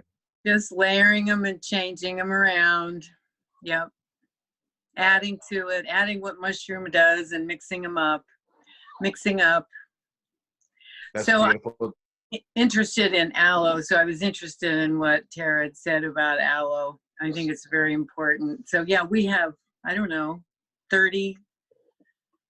Do we have 30 species of aloe? Anyway, we have a number of them. I don't have that many aloe barbariensis or aloe veras, but I'm interested in getting more. You know, that's beautiful. And what I would love to see come out of this conversation that, you know, we're kind of coming towards the end of is, you know, let's, you Mushroom and Rich, you know, give thanks for you coming on the show tonight. You know, we're really kind of following in your footsteps, and, you know, we're kind of inspiring a generation that's after us. And I really love the idea that we're, you know, really sharing a lot of plants with each other, sharing a lot of different seeds. I mean, you all at PCs have been really generous to us over the years, and you guys have given us a lot of plants, and we want to continue giving those out. And, you know, maybe Tamara, you're going to be able to have, you know, how many kinds of aloe on your property by the end of the year. You know, I think it's almost a challenge, right? Like, oh shit, we got to go find as many aloes as possible. And I really like that. Yeah, and Dave and Chelsea, I loved it how you all just kept bringing it back to, you know, we have a responsibility, those people who have been connected to the earth, to tell the stories of the earth. The time is now for us to share these stories and be able to share, you know, the rituals that we have in the gardens and what we're planting and how we're doing it. And you know, this is a DEM Pure certified group, people that are all coming together from all over the world that are doing these beautiful things for the gardens. And so anybody out there who wants to learn more, you know, check us all out. We're everywhere. We want to be available. We want to be able to continue educating people in a way that's inspiring, in a way that's really easily accessible, something that you can, you know, plant a seed and feel really good about. So I just have really enjoyed this evening because it's just been so rich, you know, in holistic information. And Marcus, we've got some seeds for you too, some good food seeds coming your way that we should have already had out, but we'll get them out here really soon. We're getting it together right now. I love the sound of that. I love the sound of that. I'd like to touch upon like one subject that you mentioned a while ago about like the macrobiotic diet and like raw foods. And I feel like that's really important. Like raw, like the more that we can eat foods that are alive, the higher that vibration of that plant is, because we're taking in its essence. But if our food is cooked, that we will still have the nutrients, they're more dead. And so I really feel like it's really important. Like I know when I've done a raw like food diet for a very long length of time, I feel so happy. I feel like I can do anything. Like I have so much energy. I barely need to sleep. I feel more clear in my head. But then, you know, you go back, it's a difficult thing to just kind of maintain continuously. But I think the more that we can put in our diet, the better. And then also just like looking at our food groups, what do we have planted? Do we have our flowers planted? Do we have like, what kind of flower do we have planted? What kind of like berries and fruit? Like what are those things that we will need to be sovereign within ourselves on our own land that you need daily? And so just kind of thinking about those things to plant and always making sure you got your trees in there. And like your flowers are really important. Like your baking kind of flowers, you know, like you always kind of like, what is that protein source you also have as well? And kind of like thinking what your nutrients you need and to plant accordingly. So yeah, just kind of wanted to mention that. I love that. It always brings me back to potatoes too, you know, potatoes and the yams, and they're just so wonderfully carbohydrate rich and root really through your days. We're big on the roots. We're big on the roots here. Like the roots is how we live up here. I mean, we're still pulling out lots of carrots, lots of beets, lots of potatoes, the onions, the garlic. Those are the things that get us through the winter. So we're looking at how many more roots we can live on. You know, I would like to be able to grow yams. I don't see it happening in this region, but we can in a greenhouse and a hothouse. But in Oregon, you guys can. I've seen some beautiful. Yay, Rich is back on. That's awesome. Hey, Rich, I'm glad you came back on. But I've seen some great yams come out of Oregon. Hey, I'm so glad I'm back. I thought you guys all left. No doubt. Have you ever seen yams grown in your area or anywhere around? No, we're not too big on yams. I mean, the nights are so cold here. You really got to work it to get a yam to grow. I mean, that's one thing. You got to do it in pots and stuff. That's good. Well, you know what? We're gonna Kelly's gonna give a moon planting for the week. Yeah, I did it last week, so I was like, hey, I guess we'll just go every Thursday to Thursday and look at what the moon's doing and what's going on and sort of help align us. We had a really beautiful full moon and a really beautiful super moon the last few days, so I'm hoping everyone took advantage of that, got their seed activated. Yeah, and as it like came into fruition, now it's starting to wane, and the waning time of the moon is like a really beautiful time to look at root vegetables and think about your soil and energy going within. You know, if we're wondering about how we're going to get through an emotional difficulty or a physical difficulty, a waning moon is a really wonderful time to go within and do your meditation time. So up until next Thursday, it's going to go into a half moon. Right now, we've got another early morning in Scorpio, so a really good time to do your fruit and veggie planting, which is super awesome. And then, you know, it goes on Saturday and Sunday. It moves into Sagittarius. And that's just like, you know, it's the time of journey, and it's the time of like exploration. Like, we can't really travel right now, but maybe it's time to do a light psychedelic at home. You know, maybe it's time to do a journey at home, or do your meditations as to what is it that you're going to put out on the next full moon. And then into Sunday, it goes into Capricorn. We were talking about root vegetables. Like, yeah, it's the time to plant the roots. Put in your potatoes, whatever beets you haven't put in, onions, the alliums. It's a good time to seed them, get them in your trays, even in the greenhouses for the northern areas. And then into Wednesday, it goes into Aquarius. And Aquarius is the time to like dream like all these great realities. How are we going to turn our gardens into beautiful places for us to walk? What flowers can we plant more of? Aquarius is the sign of like flowers. Let's bring in our pollinators. Let's beautify our gardens so that we want to get out there every day. So not only is our feeding our body, but it's also feeding our soul. And that brings us into the half moon of next Thursday, and then we'll do it again. So your astrology for the week. And on the way out, maybe each person could tell their ending. How can we find you? How can we find How you? can we get a hold of your seeds?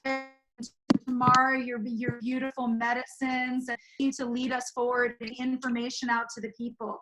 We were talking earlier how your programs have been illegal in Russia. You've pounded through so much information to bring us here today. I'm just in so much gratitude for everybody today. How can we find all y'all?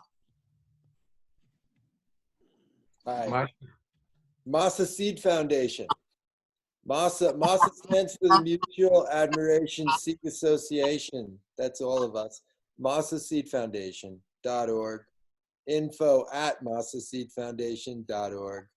But Masa Seed Foundation will get you to the website, and the website will get you to the catalog. And we're keeping on trying to revamp it and get the social systems up. There's a lot to try to do right now. We got a seed growers co-op. We have 60 interested members right now into the development of a local regional seed co-op. I'm really excited. That just happened. So that means backyard breeders programs and variety trial stuff. And then we're going to do a CSA. We'll do a CSA, but we're going to really encourage participatory CSA memberships so people can come and take learners share. And instead of just small shares and large shares, now it's called Learner's Share. You can come and work in the garden, and then you can get all the food. And potentially it'd be nice if you pay us as well, because it's, you know, the farm always needs financing. That's what happens, you know. But yeah, you can find us there. This has been really fun. Thank you so much.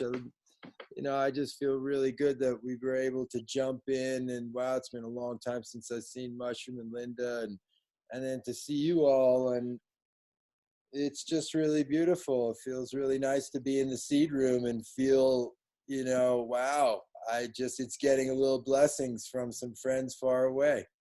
We're So, in the. yeah. Okay. Yeah, love. Love you. Yeah, Okay. you too. Yeah. Mutual Admiration Seed Association. We couldn't figure it out.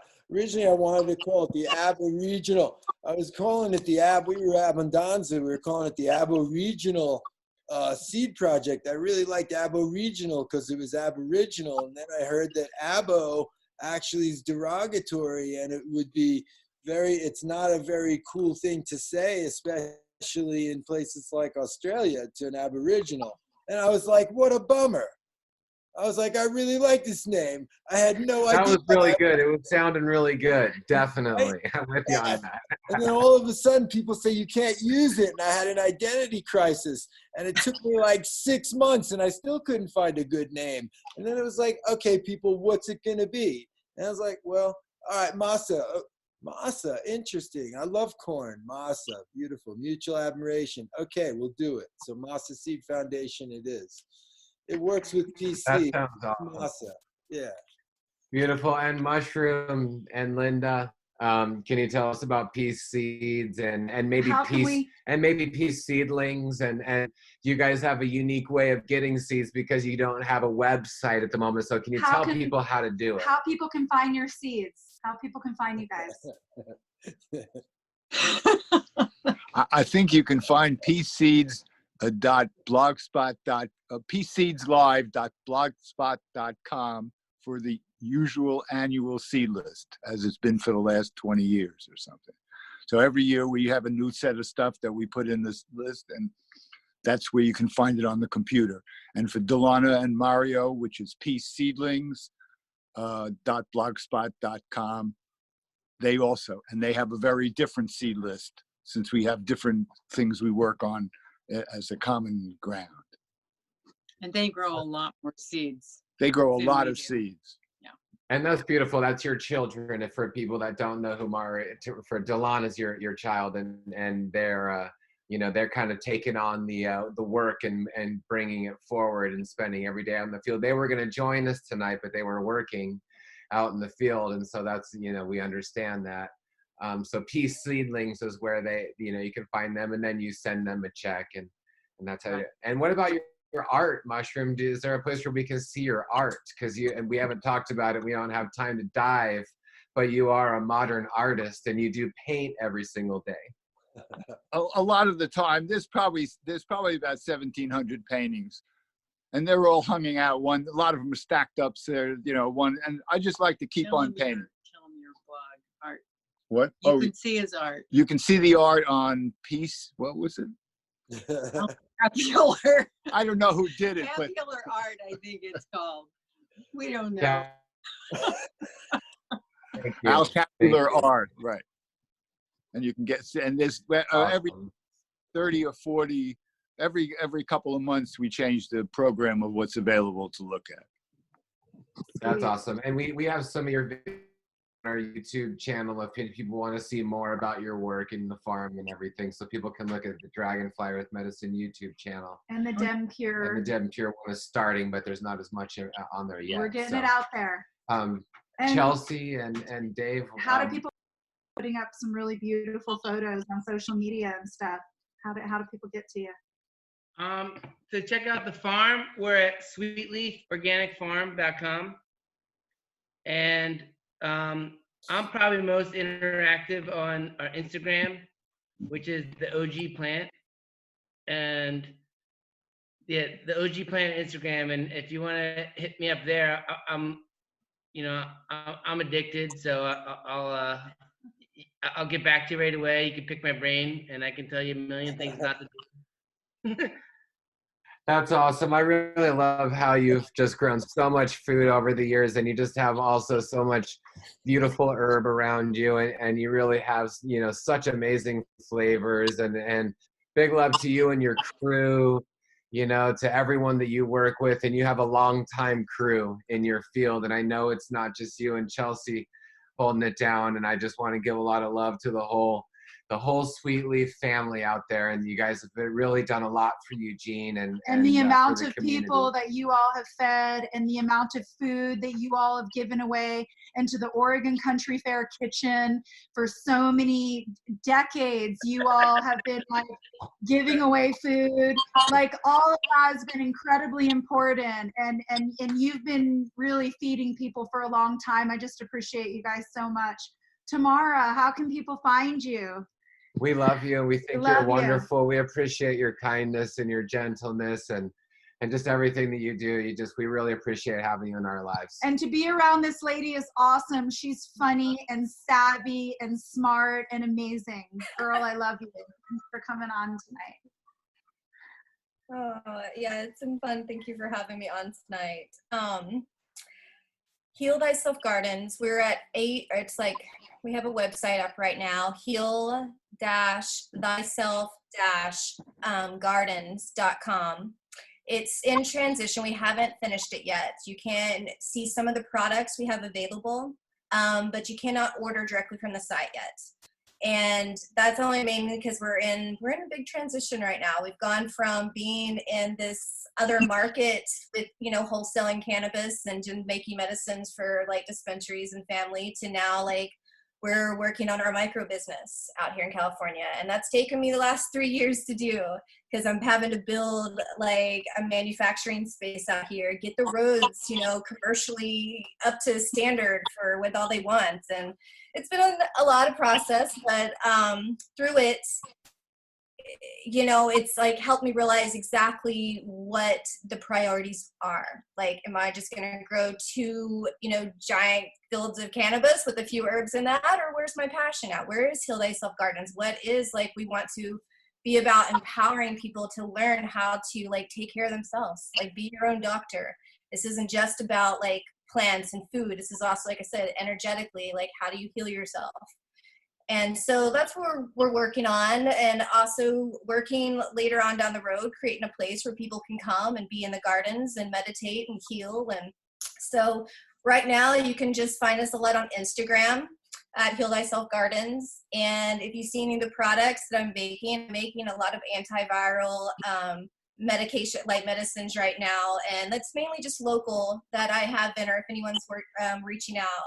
And so I believe we'll be up and running, at least with the products, by this summer.